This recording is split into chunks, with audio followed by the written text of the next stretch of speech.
Wait, wait. Ah! Well, hello. Welcome to the Dyson Sphere program. What is Dyson Sphere program? It's a game about making Dyson spheres. Let's go. The unknown, created in I'm skipping over this boring shit. And with that, we've landed on the planet. We've been in the game, boys. It's done. Yep, packing up my bags. I'm going home. Nah, just kidding. First order of business is to actually disassemble the spaceship thing, because fortunately, I have nothing to power my little robot here.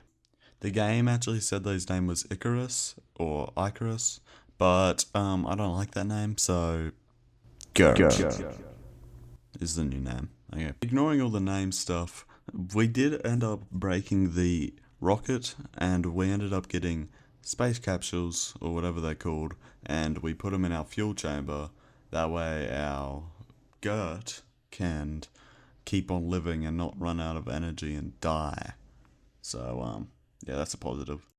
The next thing that we have to do is actually unlock electromagnetism or fucking, I don't fucking know, man. This is fucking. Anyway, we need to get that. So I did exactly that. I built all the stuff needed to research it, and we unlocked our electricity. Woohoo! That's a win. That's it right there. Anyway, after we unlocked it, we got a few new things. One of them being the wind turbine, one of them being a Tesla tower, and one of them being a mining machine. The wind turbine is what gives us power. We need power. The Tesla tower is what expands that power around, so it's like a range booster. And the mining machine mines up ores so that poor little Gert doesn't have to. As expected, I wasted no time to get a mining machine down on the iron, that way I did not have to mine it anymore. And at last I put my first wind turbine down and got the first main achievement of the game. I forgot what it was called in the recording, but you'll see it right here, right now. Now, as you just saw, that's basically the statistics panel where all your achievements combine into like one CPU or some random thing. Anyway, in it, there is a structure cube, a matrix cube, a energy cube, a universe cube, and a gravity cube, I believe, and those are the fundamentals to this game. The next thing I started researching was automation, so conveyors, chests, all that stuff, so I can just abandon my game and let it mine billions of coal, destroy planets when I'm not even caring. Even though all of it wasn't fully automated, I got the automation achievement, which added to my statistic panel, which was pretty cool. I like watching it grow out. Here is actually when I got it fully automated, that way I could leave and it could just get thousands of iron, which is pretty nice. I mean, I like having it. From there on, I basically did the exact same thing I did with iron to copper, and then I also started researching assembly things and smelting things. That way we can get to the nitty gritty of this game.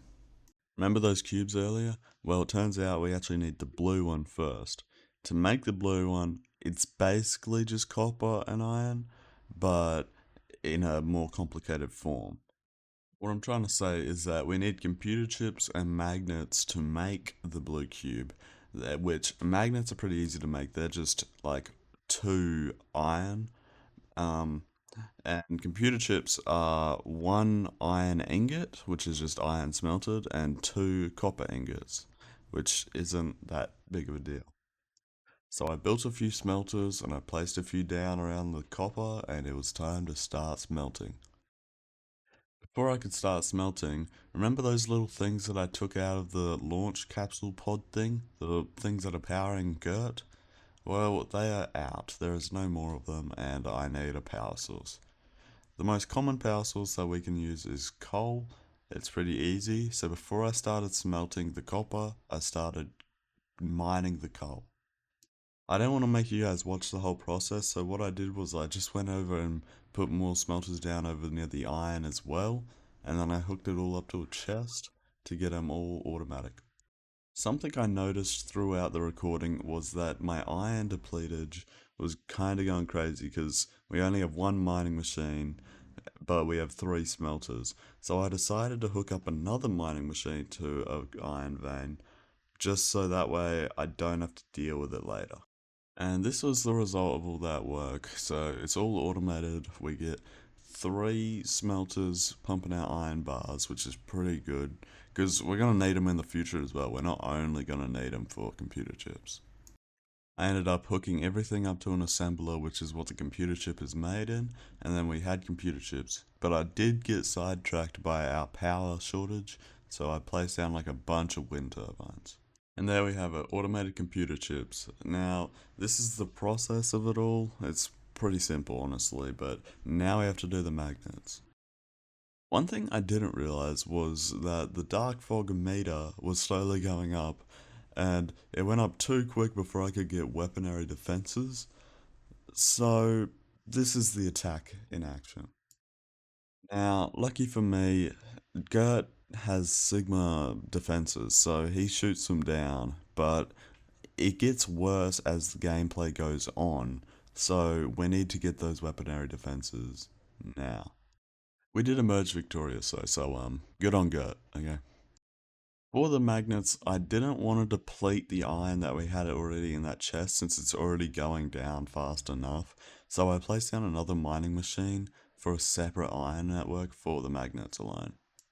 It turned out that there was more than just making magnets involved in this. We actually needed magnetic coils, which was just a magnet and like 2 copper ingots, which wasn't bad since we had a whole line right next to our magnet production.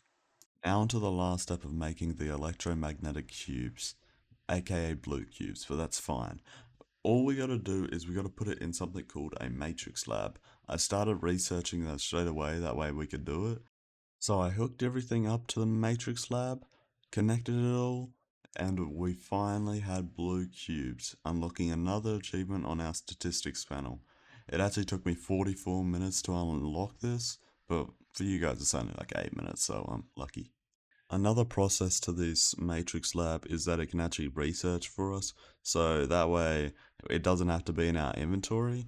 So what you gotta do, you have to put the cubes into another matrix lab that's set to research, and it'll research, if that makes sense. So I decided to start researching the weapon systems, and I logged off for the night. If you guys like this video, then please comment it and tell me that you like Dyson spheres, and I will be back with another Dyson sphere video. Bye.